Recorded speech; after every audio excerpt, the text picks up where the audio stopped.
আসসালামু আলাইকুম my dear viewers, welcome back to my channel. কেমন আছেন সবাই? আশা করি কাছে দূরে দেশে বিদেশে যে যেখান থেকে প্রতিনিয়ত আমার ভিডিওটি উপভোগ করছেন, আল্লাহর অশেষ মেহেরবানিতে সবাই খুব সুস্থ আছেন, ভালো আছেন। আলহামদুলিল্লাহ আমিও ভালো আছি। চলছে যেহেতু রমজান মাস, আর রমজানের ইফতার আয়োজনে খুবই মুখরোচক সুস্বাদু একটি খাবার হচ্ছে বেগুনি। বেগুনি তৈরি করতে আমরা কম বেশি সবাই পারি, তবে অনেকেই যারা রেসিপিতে নতুন কিংবা ফুলকো মসমসে বেগুনি বানাতে ব্যর্থ, তাদের জন্য মূলত আমার আজকের এই রেসিপি। আশা করছি রেসিপিটি ফলো করে দোকানের মতোই ফুলকো মসমসে পারফেক্ট বেগুনি বানাতে আপনিও সক্ষম হবেন। বেগুনি তৈরি করার জন্য প্রথমে আমি বেসনের গোলাটা তৈরি করে নেব। এজন্য একটি মিক্সিং বোলে নিয়ে নিচ্ছি 1 কাপ পরিমাণ বেসন। বেসনটা অবশ্যই চেলে নিতে হবে, এতে করে ব্যাটারে কোনো দানা বেঁধে থাকবে না। এবার এই বেসনের মধ্যে দিয়ে দেব 1 টেবিল চামচ লাল মরিচের গুঁড়ো, সাথে দিয়ে দেব 1 চামচ মতো ধনিয়া গুঁড়ো, 1 চামচ মতো হলুদ গুঁড়ো, আর দিয়ে দেব হাফ চামচ মতো লবণ। ঝালটা আর লবণটা নিজের পরিমাপ বুঝে দিতে হবে। সবশেষে দিয়ে দিচ্ছি 1 চামচ মতো বেকিং পাউডার। এখন আমি সকল শুকনো উপকরণ একটা হ্যান্ড উইক্সের সাহায্যে একটু মিশিয়ে নেব। আর বেসনের এই মিশ্রণটাতে সকল শুকনো উপকরণ মিশিয়ে আপনি এভাবেও সংরক্ষণ করে রাখতে পারেন। আর যখনই বেগুনি তৈরি করবেন তার আগ মুহূর্তে পানিটা মিক্স করে নিলেই চলবে।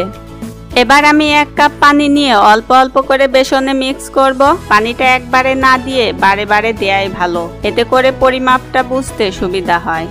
অল্প অল্প করে আমি পানি মিক্স করছি আর খুব সুন্দর করে ব্যাটারটি আমি ফেটিয়ে নিচ্ছি।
গায়ের পানিটা মুছে নেওয়ার পর এরপর আমি বেসনে গুলিয়ে উল্টে পাল্টে 2 পাশটায় খুব সুন্দর করে বেসনের গোলা লাগিয়ে নিচ্ছি।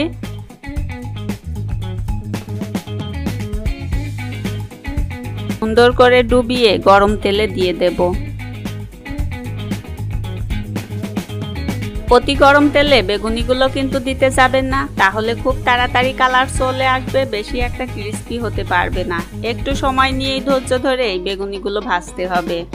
একটা পাশ একটু হওয়ার পরে উপরে বেসনের গোলাটা একটু নরম থাকা অবস্থায় অন্য পাশটা আমি উল্টে দেব। আর চুলার আঁচটা মিডিয়ামে রেখে উল্টে পাল্টে গোল্ডেন ব্রাউন কালার করে বেগুনিগুলো আমি ভেজে নেব।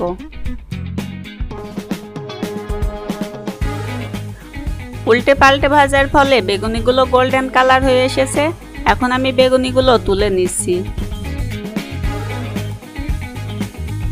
আর সেম প্রসেসে বাকি বেগুনিগুলো আমি ভেজে নেব।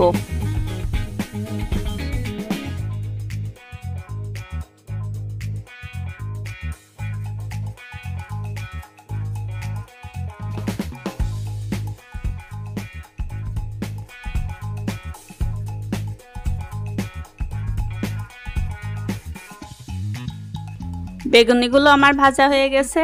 আর দেখুন বেগুনিটা কতটা মচমচে আর ফুলকো হয়েছে। আশা করছি রেসিপিটি আপনাদের ভালো লেগেছে। ভালো লেগে থাকলে অবশ্যই ভিডিওতে একটা লাইক দিবেন, আর বেশি ভালো লাগলে চ্যানেলটি সাবস্ক্রাইব করে বন্ধু হয়ে চ্যানেলটির পাশেই থাকবেন। ভিডিওটি দেখার জন্য সবাইকে ধন্যবাদ। পরবর্তী ভিডিও দেখার আমন্ত্রণ জানিয়ে আজকের মতো এখানেই বিদায় নিচ্ছি। আল্লাহ হাফেজ।